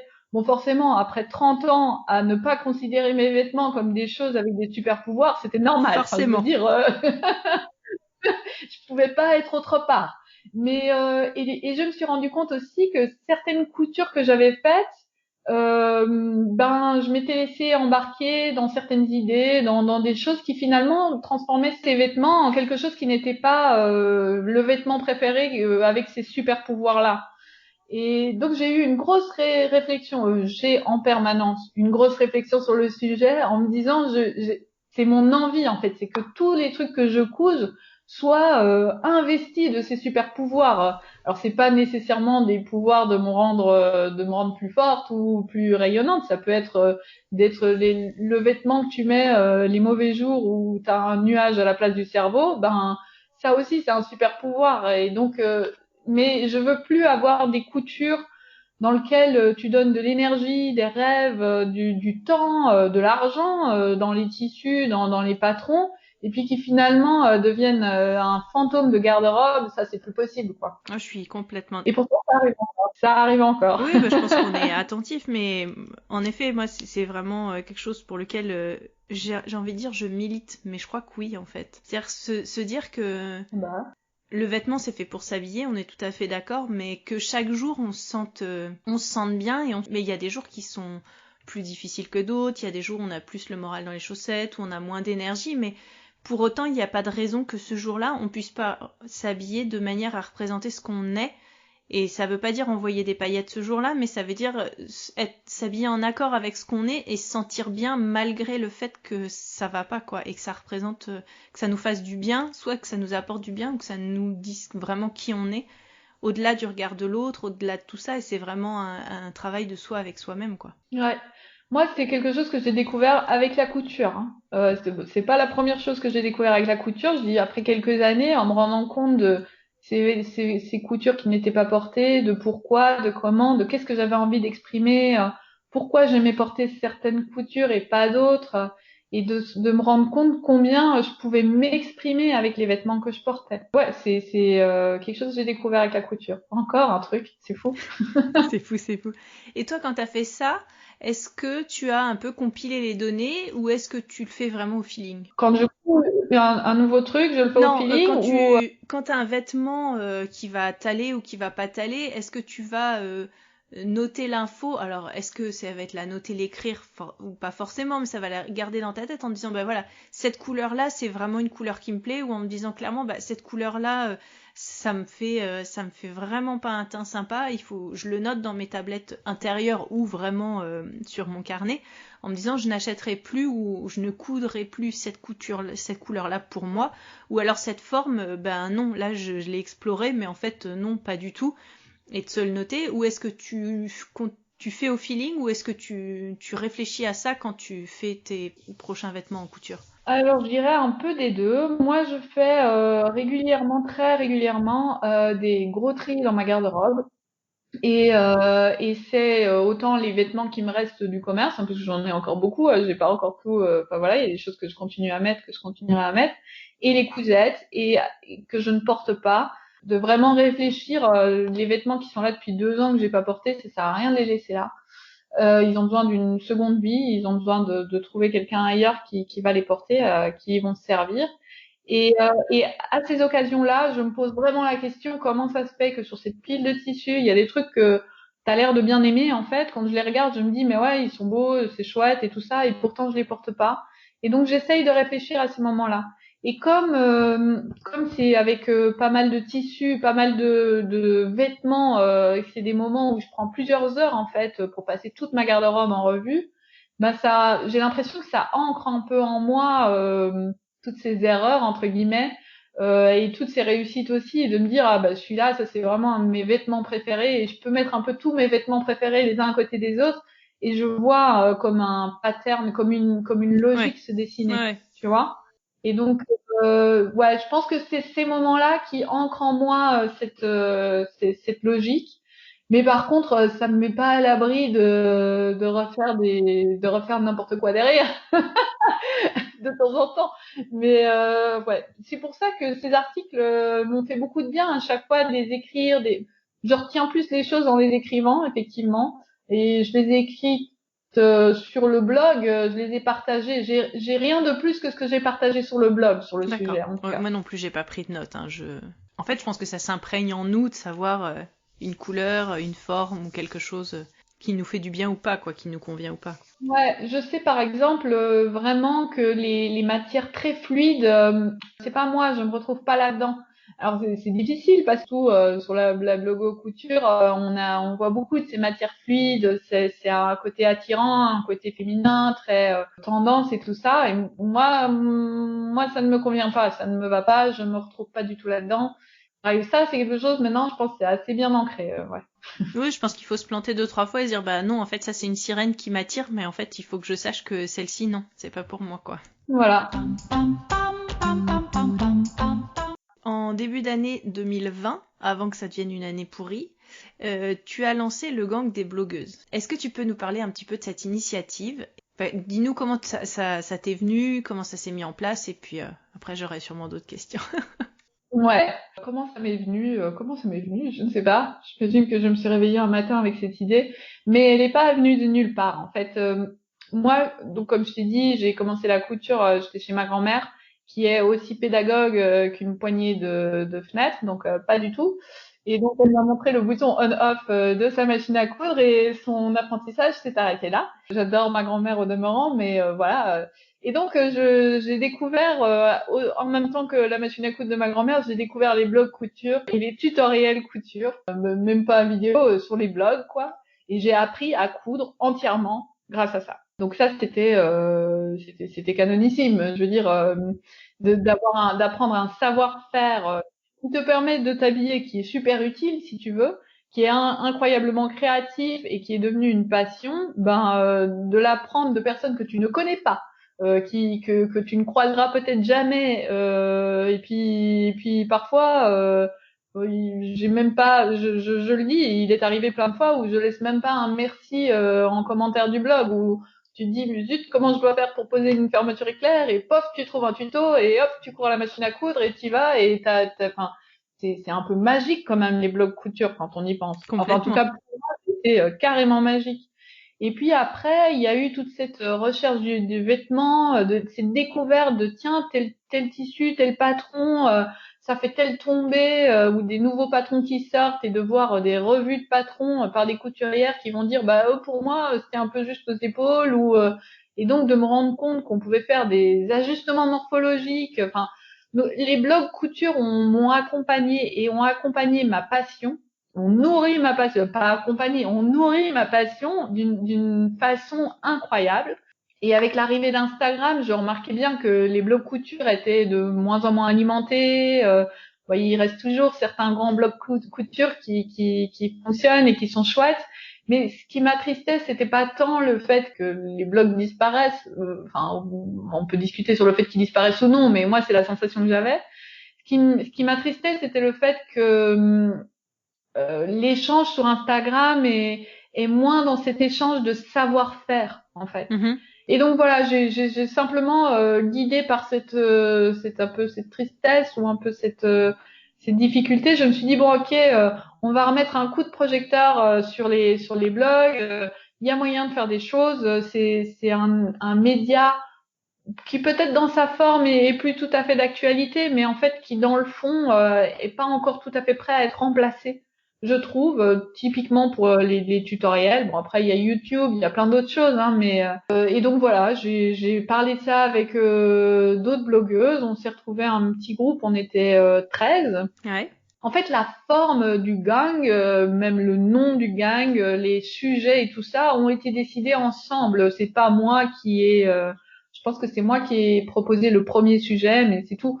Et donc c'était plutôt une dynamique de groupe, voilà. Et on a sorti, l'idée c'était de sortir des articles chacune sur nos blogs respectifs, sur un même sujet qui parlait de la couture, hein, on parlait pas de la migration des papillons, et du coup de voir un peu les différents points de vue et de donner envie, de poser la question à la fin, de dire votre avis est intéressant aussi, alors en commentaire c'est cool, mais le mieux c'est de le faire sur votre blog à vous et d'aller voilà, de refaire une espèce de toile d'araignée de blog qui peuvent échanger, qui peuvent partager. Et c'était des très chouettes réflexions en fait. Moi, j'avoue que dans mon esprit, j'avais envie qu'on fasse plus du partage de tutoriels. Et finalement, le groupe s'est pas du tout orienté là-dessus. On a fait des grosses réflexions, mais bien en profondeur, sur notre relation à la couture, aux différents patrons, aux challenges. Il y a eu des choses vraiment intéressantes. En tout cas, moi, l'exercice que j'ai fait chaque fois pour écrire sur le sujet m'a chaque fois amené dans une chouette réflexion. Intéressant, voilà. Oui, bah c'était passionnant. En effet, c'était vraiment des sujets de fond sur pourquoi on est arrivé à la couture, qu'est-ce que ça nous amène, quels sont nos challenges, les patrons préférés, etc. J'avoue que moi, ce que j'ai préféré regarder, c'est les patrons préférés parce que il y a un petit côté curieux, mais surtout, ça parle énormément de la personne et ça exprime son rapport aux vêtements. Et je trouve que tu l'as très bien expliqué dans ton article en disant, ben voilà, j'aurais pu choisir plein d'angles d'approche pour faire une sélection. Et en fait, j'ai choisi ceux que je mets le plus, ceux que tu t'aimes le plus et que tu préfères coudre en même temps. Enfin, j'ai trouvé ça assez sympa et très riche finalement sur ta façon d'envisager la couture et c'est comme ça que tu l'as expliqué. Donc, c'était très agréable à lire et à découvrir. Ah, c'est cool. Et je suis d'accord avec toi, la Mélilo, je crois que c'est une de mes chemises préférées avec la Archer. Ouais, on va faire un gang Melilo Forever, ouais. Ça faisait un bout de temps que je l'avais sur ma pile de trucs à coudre et il y a 1 an ou 2, enfin le temps file, je sais plus, et j'avoue que j'en ai fait 3, je crois. Là, j'ai pour projet cet hiver de la faire en manche longue. J'appréhende un peu, je sais pas si elle va donner aussi bien, mais en tout cas, je l'ai fait dans des tissus tellement légers pour l'été. Elle est juste super confortable et c'est bien plus confortable qu'un t-shirt, je trouve. Ouais. Donc c'est vrai que je porte les miennes très régulièrement. Depuis que je fais de la couture, que je me pose des questions sur les tissus, je me suis rendu compte qu'il y avait une problématique de compréhension avec les t-shirts pour l'été. Les t-shirts sont en jersey très souvent. Bon, après, il y a des jerseys qui existent qui sont super légers, hein. Mais en général, les jerseys, tu n'as pas posé de questions et je te balance mon truc comme ça, mais bon, bref. Non mais je t'en prie. Vas-y, au contraire. Les jerseys sont largement plus épais que les tissus enchaînés tram. Et donc sont plus lourds à porter, retiennent plus la chaleur du corps et l'humidité en fait. Et donc le côté t-shirt pour l'été, j'ai jamais bien compris moi. Ben écoute, tu vois, maintenant que tu le dis, je crois qu'inconsciemment, parce que je n'avais jamais formulé ça, en fait je préfère porter plein de petits hauts en chaîne et trame très légers que des t-shirts en été. Mais c'est une réflexion que je fais là a posteriori en repensant à mon tiroir haut d'été quoi. Et c'est un truc que les mecs ont pas du tout conscientisé. Parce que pour l'image du mec en été, c'est t-shirt quoi. Ils ont l'alternative de la chemise, mais qui beaucoup de mecs trouvent un peu trop formel ou je sais pas pourquoi ils se disent que en dehors du boulot ou je sais pas quoi, ils veulent mettre un t-shirt et pas une chemise. Et en fait, par les fortes chaleurs, la chemise en lin, en coton léger, en popeline, courte manche et un peu aérée, elle va être beaucoup plus confortable que le t-shirt. Ouais, je suis assez d'accord. Pour le coup, moi, ce que j'aimais bien dans la Mélilo courte, c'est que ça avait un petit côté habillé. Et comme je peux avoir en été un côté très cool, ça restructure un peu et justement, c'est bien agréable, je trouve. Ah, cool. Et je voulais d'ailleurs faire un clin d'œil à ton premier top sorbetto un petit peu rigide, parce que quand j'ai lu ça sur ton blog, tu parlais d'une de ses premières coutures en adéquation avec le tissu. J'avoue que j'ai un top sorbetto que je n'ai toujours pas jeté parce que j'adore le tissu, mais à chaque fois que je le mets, j'ai l'impression qu'il n'est pas du tout adapté. Donc je compatis. Ouais, on va faire un gang, hein. Ouais, je l'ai toujours aussi, mon torte sorbetto. Je ressemble à un frigidaire quand je le mets. Mais, mais c'est le premier, on peut pas jeter ça. C'est ça. Ouais, moi, c'est un superbe tissu petit pan, je crois, donc c'est Oh hors là de question. là. Ouais. Voilà, mais c'était pas du tout adapté. Donc ça m'amène à un sujet que je trouve assez passionnant et que tu as fait fructifier avec raison, je trouve. C'est justement le choix du tissu pour un vêtement. Comment choisir ces tissus? C'est un sujet que tu as développé très tôt par petites touches. Ensuite, tu le proposes aussi avec des petites fiches gratuites sur ton site internet. Et puis, tu en arrives à faire un livre et une formation. Est-ce que tu peux nous parler de tout ça? Ça fait beaucoup, hein. Ah ouais, je commence par rougir là, carrément. Ça se voit pas, hein, mais bon. Waouh. Ouais, j'ai fait tout ça, c'est fou. Ouais, ben c'est un gros sujet de nouveau dans ma réflexion de pourquoi certaines coutures je les porte et je les porte pas. Je me suis rendu compte que vraiment à la base de beaucoup de problèmes, il y avait une mauvaise combinaison patron-tissu. Et ça, c'est problématique parce que c'est pas une science qu'on peut apprendre. On peut faire, comme moi et comme beaucoup d'autres, des essais et des erreurs. Et bon, c'est pas très souhaitable parce que ce qui risque d'arriver, c'est que tu fais 10 essais-erreurs et puis après t'en as marre, t'arrêtes la couture et hop, tu retournes chez le Suédois. C'est pas exactement ça l'idée. Et donc moi, j'avais envie de faire profiter de mes erreurs d'autres couturières en disant bah ouais en fait il y a des choses qui fonctionnent, il y a des choses qui fonctionnent pas et c'est pas qu'il y a une recette miracle, il y en a pas, mais par contre il y a une structure de pensée qui permet de réussir à assembler à assembler mentalement le patron et le tissu pour réussir à se dire c'est ça que je cherche ou pas. Et donc ça, c'est ce que j'ai commencé complètement à l'envers, c'est ce que j'ai mis dans la formation que je propose. Et d'ailleurs, c'est une formation qui est sortie lors du premier confinement. Et c'est bien, c'est que tu me rappelles que j'en ai absolument plus parlé Depuis. de la formation. Il faudrait que je reparle parce qu'elle était vachement cool cette formation et j'ai eu plein de super retours. Enfin bon bref. Donc j'ai fait une formation vidéo pour un peu expliquer une catégorisation assez intuitive des vêtements qui permettent assez simplement de se dire ben là je vais pas faire le sorbetto avec le tissu petit pan parce que je vais avoir l'air d'être une armoire à glace quoi. Donc ça fonctionne pas, c'est trop rigide. Et donc ce genre de réflexion en fait peut être assez facilement catégorisé en comprenant un peu mieux la manière dont tombent les tissus. Et donc, j'ai mis tout ça dans cette formation. Et tu vas voir, je vais te faire un retour en arrière. Pourquoi est-ce que j'ai créé cette formation à ce moment-là, pendant le confinement? Parce qu'à ce moment-là, j'étais en train de terminer mon livre, le guide pratique des tissus, et que j'avais une seule contrainte pour écrire ce livre, c'était le nombre de caractères au total. Et j'ai explosé la contrainte, mais voilà, j'avais beaucoup de choses à dire. Et donc, avant de rendre le manuscrit, j'ai dû décider de couper dans pas mal de sujets. Et un des sujets qui est passé assez fort à la trappe, pas complètement, il est quand même un petit peu expliqué dans le livre, mais c'est la partie sur les tombées des tissus. C'était compliqué en fait d'expliquer avec des mots dans du texte comment tombe plus ou moins tel et tel tissu. Et donc j'ai décidé de couper très très très très, très fort cette partie-là et de par contre l'utiliser pour la formation dans des vidéos avec des photos, avec des images, avec beaucoup de contenu plus visuel, ce qui est beaucoup plus simple effectivement. Bah et puis pour le coup, oui, c'est fait pour être visuel, quoi. Voilà, tout à fait. Et alors dans le livre, moi le livre je l'ai aussi écrit pour donner vraiment des informations pour mieux connaître ces tissus, parce que mieux connaître ces tissus, ça veut dire mieux les choisir. Est-ce que tu peux nous redonner le titre de ton livre? Alors le livre c'est le guide pratique des tissus qui est publié aux éditions Mango. Donc je voulais vraiment donner plus d'informations sur les tissus, pouvoir mieux les comprendre. Et il y a deux approches. Il y a les informations très théoriques, quelles sont les matières premières, quel est le processus de fabrication.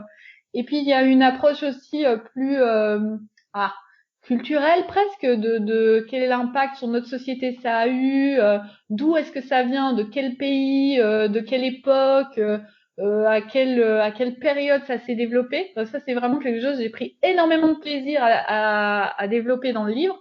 Alors ça aide pas vraiment les couturières à mieux choisir leurs tissus, mais par contre, moi, ça a beaucoup nourri ma passion pour les tissus et pour la couture.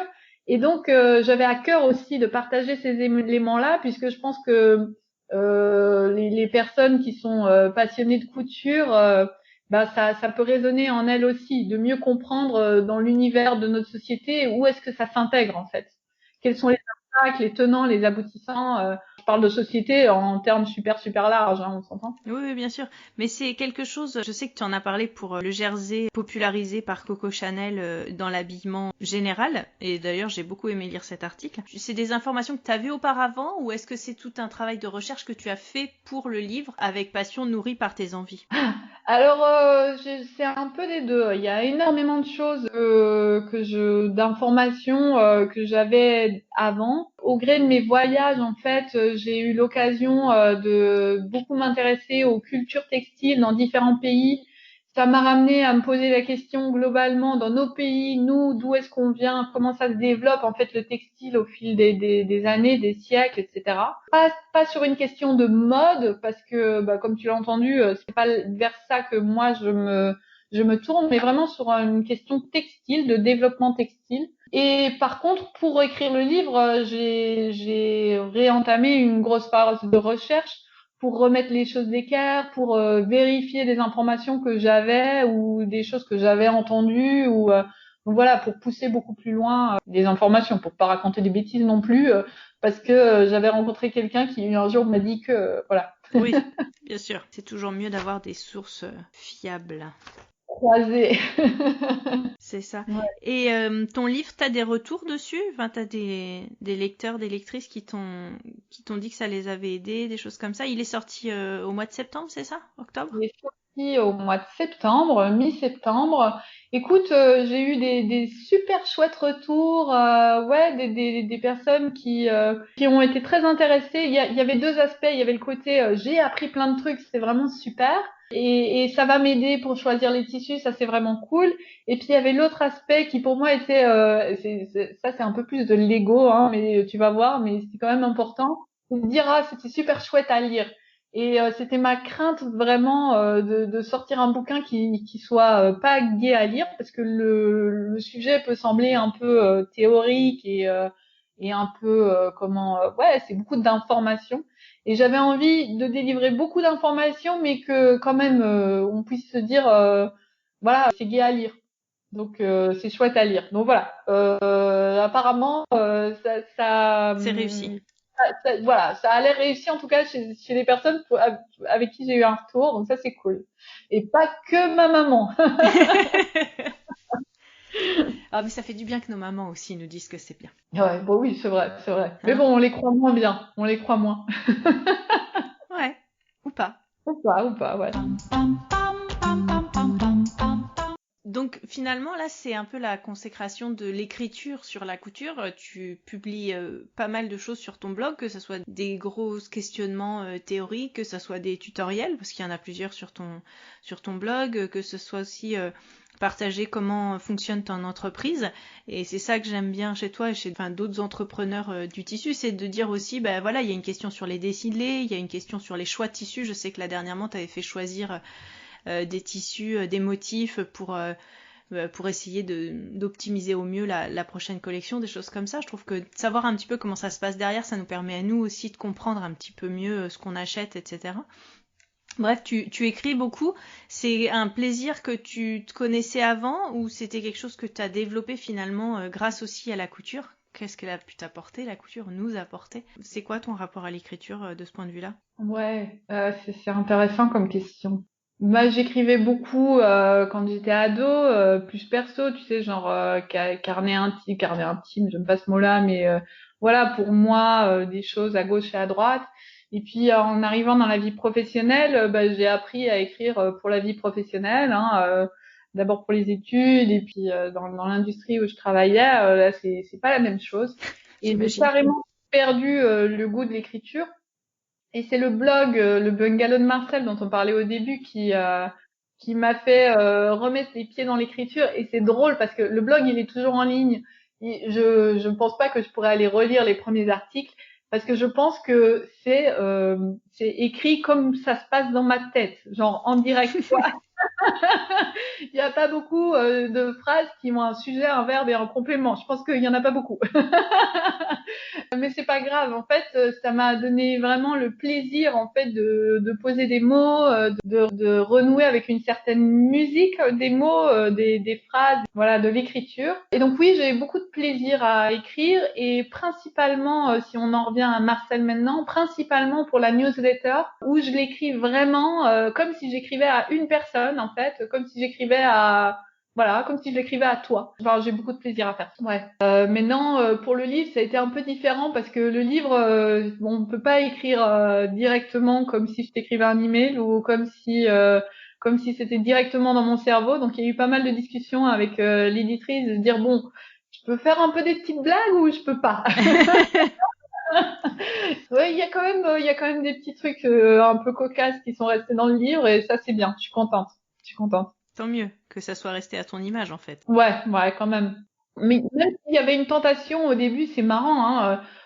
C'est la maison d'édition qui m'a proposé l'écriture du livre, et quand je me suis retrouvée un peu devant la page blanche entre guillemets, il y avait une petite tentation de réécrire de façon protocolaire, je dirais, ou comme j'écrivais quand j'étais ingénieure, on écrit un livre, quoi, on n'écrit pas un blog, c'est pas pareil. C'est ça. Puis en réfléchissant, j'étais là, bah non, jamais de la vie en fait. Je vais écrire ce livre comme j'ai envie de l'écrire maintenant et ce sera quelque chose que j'espère agréable à lire. Bon, eh ben écoute, je ne l'ai pas encore eu dans les mains, mais ça fait partie des petites choses que j'ai envie de m'offrir, donc je te dirai. Ah bah voilà, avec plaisir, hâte d'entendre ton avis. Comment moi je l'ai lu. J'ai fait le tour en fait des points que je voulais aborder avec toi. En tout cas, moi ce que je voulais te dire, c'est le plaisir que j'ai eu à lire ton blog et à suivre et puis à recevoir tes emails dans ma boîte mail. J'ai vraiment le plaisir d'une couturière, c'est-à-dire que, alors tu disais que c'était difficile aujourd'hui, tu avais fait le point de trouver un équilibre entre coudre les tissus Marcel pour en faire la promotion et coudre des choses pour toi, ce dont tu avais vraiment besoin. Mais malgré tout, on sent vraiment que tu couds des choses qui te ressemblent et des choses dont tu as besoin entre guillemets et c'est assez agréable. J'ai beaucoup aimé tout ton travail sur le jean, enfin moi aussi j'adore les jeans donc c'était assez chouette et d'être assez vrai en fait dans le partage en disant que ben voilà j'ai fait une robe avec des volants mais là au bout d'un moment il y a trop de fronces, trop de volants, ça j'en pouvais plus donc ben, finalement elle est courte, elle est pas longue, des choses comme ça. En tout cas, voilà, c'est un vrai plaisir de lire, de suivre ton aventure et puis tous ces motifs qui sont largement inspirés de la nature.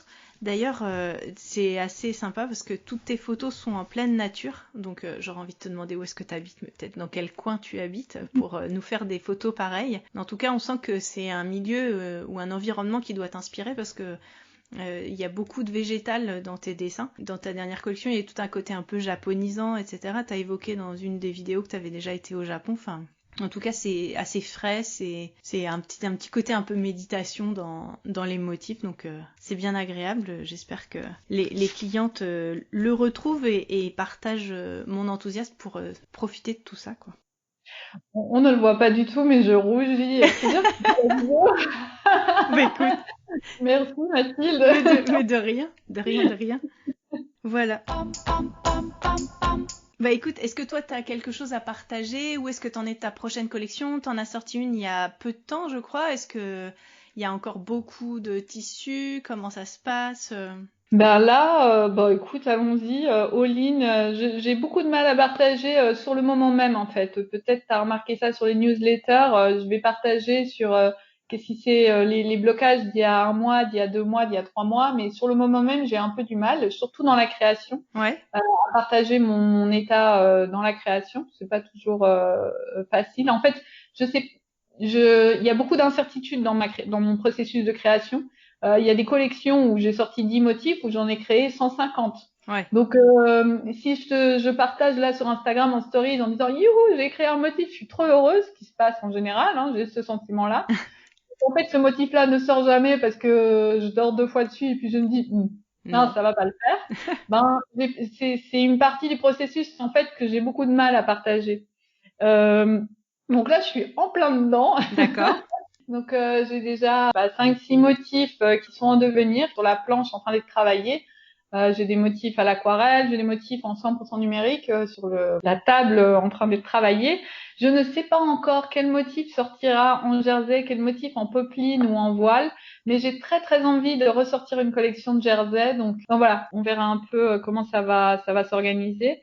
Et par contre, ouais, je réfléchis à des motifs, je réfléchis à une possibilité. Voilà, de nouveau, je partage des choses, je sais pas si ça va arriver ou pas, mais une possibilité de faire des motifs un petit peu plus, comment est-ce qu'on dit, passe-partout, qui vont être aussi très travaillés. Enfin, le motif sur lequel je travaille là, c'est très travaillé, c'est énormément de temps derrière, mais par contre, c'est un motif qui est moins figuratif et moins typé en fait. D'accord. Donc voilà, c'est une réflexion qui serait aussi des motifs entre guillemets moins genrés, parce que pour le moment dans la collection il y a quand même énormément de tissus très féminins. Oui. Et donc là, ce serait peut-être des tissus qui pourraient aussi aller pourquoi pas pour la couture pour les hommes et des choses comme ça. Et comment est-ce que tu choisis les couleurs après les fonds de tes tissus, les tissus unis, etc. Est-ce que parce qu'il y a plusieurs couleurs qui reviennent, il y en a d'autres, mais finalement il y a pas mal de choses. Est-ce que tu te limites à quelque chose ou comment ça se passe? Comment ça se passe? Il y a beaucoup de feeling. Il y a une couleur qui me fait extrêmement peur et qui donc n'est pas du tout dans la collection, c'est le noir. D'accord. J'ai peur du noir. On va pas redire cette couleur-là, cette phrase-là. J'ai peur du noir sur la durée, en fait. J'ai peur Oui. qu'un tissu noir soit beau en sortie d'imprimante et puis en fait de le laver 10 fois, 20 fois et que après ça ait plus le même éclat. Ouais. J'ai un bleu marine que j'aime beaucoup, que je trouve très vibrant, qui tient très bien sur la longueur et donc voilà. Il y a des couleurs comme ça avec lesquelles j'ai cette espèce d'affinité et puis je peux pas bien t'expliquer. Je t'avoue que faudrait que je fasse une petite introspection sur la question. Et mais heureusement, je peux poser aussi parfois la question et ça c'est gai de pouvoir poser la question sur Instagram, dans la newsletter et d'avoir un peu de retour sur les couleurs qui plaisent, les motifs qui plaisent, etc. Parce que je vais toujours produire quelque chose qui me plaît à moi, mais si c'est à choisir entre un motif A et un motif B qui me plaît à moi, ben autant sortir celui qui plaira au plus de personnes derrière. Voilà. Oui, parce que bon, ça reste quand même une entreprise, quoi, techniquement. Exactly. Bon, bah écoute, on te souhaite beaucoup d'inspiration et de réflexion et de dessin pour cette collection en cours. C'est une sortie prévue pour quoi? Tu mets combien de temps comme ça pour C'est tout le prévu. processus? En fait, ça dépend. Il y a des motifs que je vais créer maintenant qui sortiront peut-être dans 1 an ou dans 1 an et demi, mais la majorité, j'espère en tout cas, des motifs vont sortir au printemps.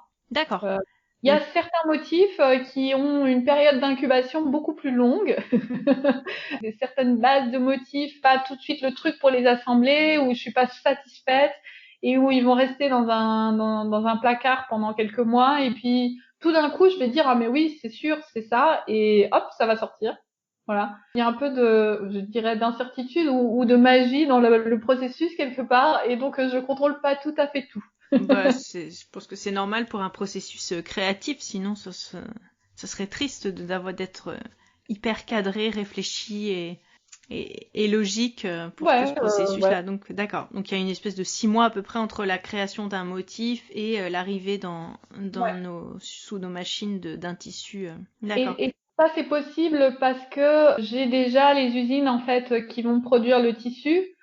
Si je veux faire sur un autre tissu que ceux que j'ai déjà en fait, que les usines que je connais déjà, ben dans ce cas-là, il me faut plus de temps. D'accord. Parce qu'il faut que je fasse des tests de qualité sur les tissus, il faut que je vérifie beaucoup de choses et puis après lancer la production, puis après envoyer chez l'imprimeur. Donc il y a beaucoup plus d'étapes alors. Mais disons depuis 2 ans et demi, j'ai un panel de producteurs qui me permet d'avoir ouais 6 mois, ça marche. D'accord. Alors j'imagine, enfin je te souhaite d'aimer tout, mais est-ce que tu préfères la partie créative ou la partie vraiment gestion de création technique, on va dire, contacter les fournisseurs, gérer tout ce qui est ingénierie, tout ce qui est fonctionnement et puis après tout ce qui est la logistique. Est-ce que tu t'apprécies tout autant tous ces différentes casquettes, hein, parce que c'est un métier qui est finalement hyper riche, quoi.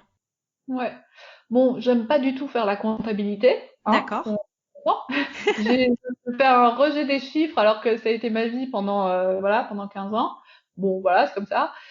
Il y a des moments qui sont plus compliqués à gérer quand on a un fournisseur qui dit non là je vais avoir un retard de 3 mois, c'est pas très gai. Mais par ailleurs c'est super excitant de faire des recherches pour chercher une nouvelle usine, d'essayer de développer de trouver un nouveau tissu. Chaque partie a des choses plus chouettes et moins chouettes. La logistique c'est plus répétitif, mais par contre quel plaisir d'envoyer les commandes, de se dire c'est des personnes qui me font confiance, c'est des tissus qui vont être cousus, qui vont être aimés, c'est aussi un plaisir. Donc moi je trouve que il y a une chouette balance en fait. Ce que j'aime bien dans mon organisation professionnelle, dans le fait mon travail en fait, c'est la variété des choses. Je vais pas passer 2 jours à faire la même chose et je vais pas passer 2 mois à faire la même chose non plus d'affilée. Donc c'est vraiment épanouissant pour moi. Bon, eh ben tant mieux. Eh ben écoute, pour cette belle entreprise et toutes les valeurs qui y sont associées, je te souhaite encore plein de bonnes choses, que ça se passe bien et que ça continue de grandir si c'est en tout cas ton souhait, ou de continuer sur cette lancée. Et puis merci d'avoir pris le temps de venir parler avec moi aujourd'hui, d'avoir échangé sur tous ces sujets techniques et passionnants qui nous ont été amenés par la couture en fait. Bah ouais, vive la couture, hein. Et merci à toi, vive la couture, et surtout merci à toi, pour cette discussion, c'est chouette. Tu m'avais pas menti, hein, c'est comme une discussion tranquillement. Et puis à des fois, je me suis dit, si j'avais pu préparer cette question, j'aurais sûrement fait une réponse bien plus structurée. Je crois que je suis partie un peu dans tous les sens à certains moments, mais c'est peut-être l'occasion d'en discuter aussi après. S'il y a des choses qui sont pas claires ou s'il y a des choses qui sont pas complètes, on peut en discuter, je sais pas, en commentaire ou sur ton Instagram, s'il y a des gens qui ont des questions, voilà. Eh ben, écoute, avec grand plaisir. Donc, si vous avez d'autres questions ou si cette discussion vous a amené des réflexions particulières sur la couture d'une garde-robe raisonnée, sur le coton bio, sur les labels, sur le fonctionnement d'une entreprise de tissu, enfin tout ça, sur le tombé d'un tissu. Ok, donc on peut te retrouver sur Instagram à Marcel Fabrics en 3 parties, avec des underscores à chaque fois, sur ton blog et surtout sur ta boutique Marcel Fabrics. Toutes les infos vont être sur l'article du blog, ainsi que certains articles dont j'ai parlé en particulier.